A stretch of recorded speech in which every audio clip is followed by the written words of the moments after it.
Subcommittee on State Foreign Operations and Related Programs will come to order.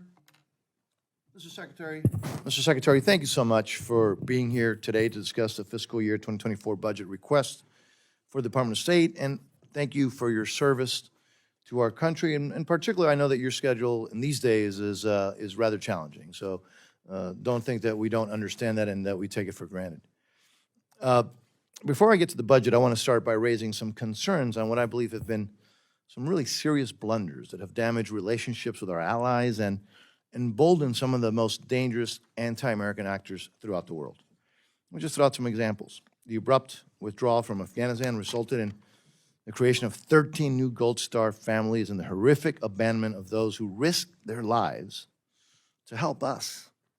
And now women and girls are in Afghanistan are trapped in their homes, they're unable to receive an education, they're raped, they're maimed, they're killed, just if they dare to even attempt to leave their house or to read a book or even walk outside without a male escort.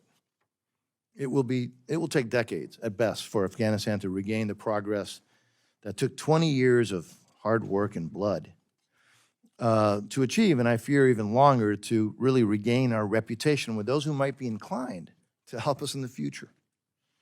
Communist China, well, they continue to steal intellectual property.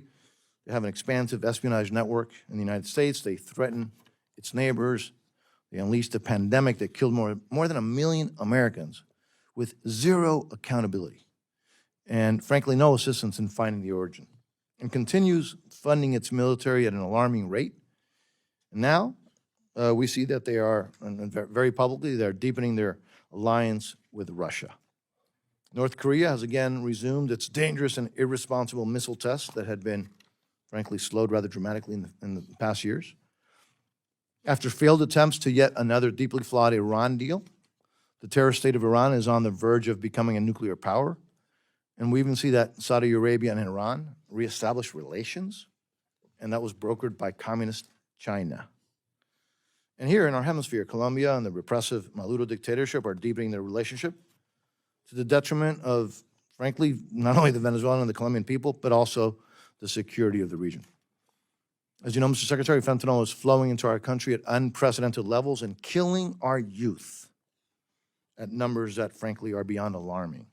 And around the globe, we are giving unilateral concessions to enemies of freedom, such as diplomacy with Maduro and weakened sanctions on the petroleum industry there.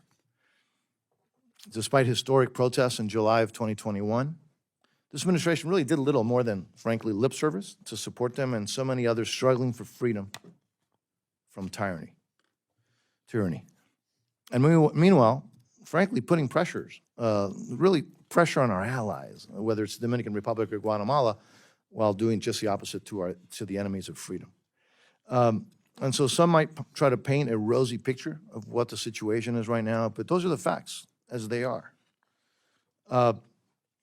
These issues are of such great concern to me because I really believe, Mr. Secretary, and I think you do too, that American leadership remains indispensable, as do our allies and our security partnerships in helping to keep the peace in an increasingly dangerous world.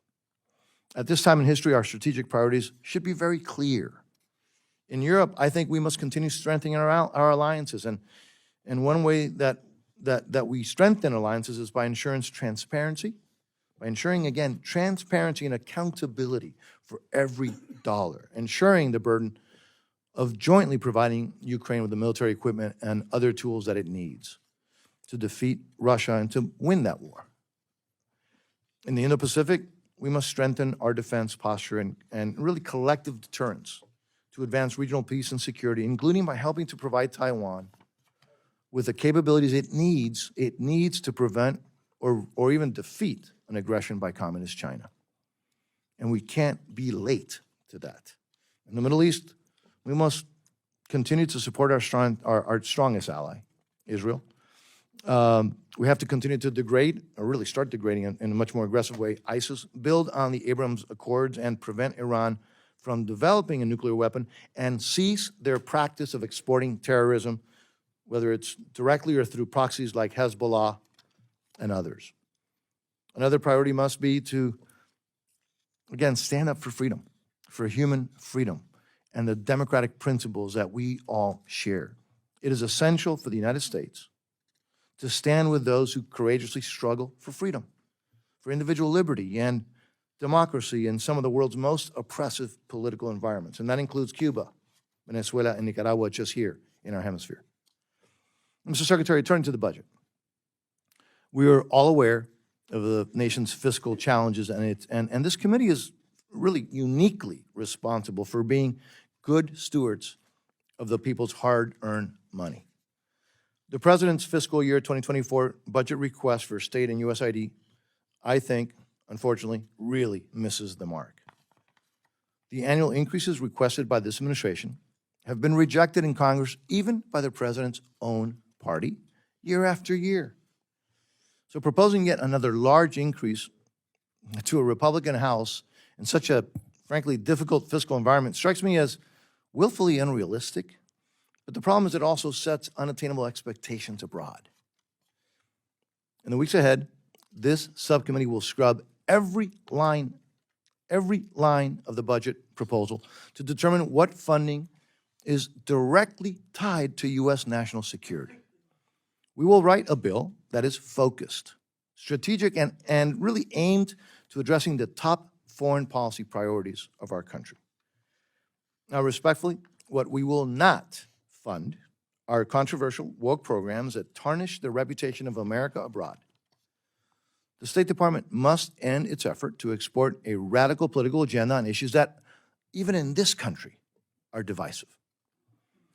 Not only do these programs stir controversy and division in the countries where they take place, they frankly further diminish support for foreign aid here at home.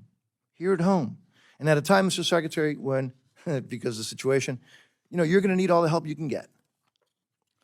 Mr. Secretary, in closing, I want to, again, and I mean this sincerely, and I think you know, so I want to thank you for being here. In particular, I know, we all know your schedule right now in these days. And for your service to this amazing country of ours. And also want to thank, through you, the men and women of the Department of State for the hard work that they do day in, day out on behalf of all Americans.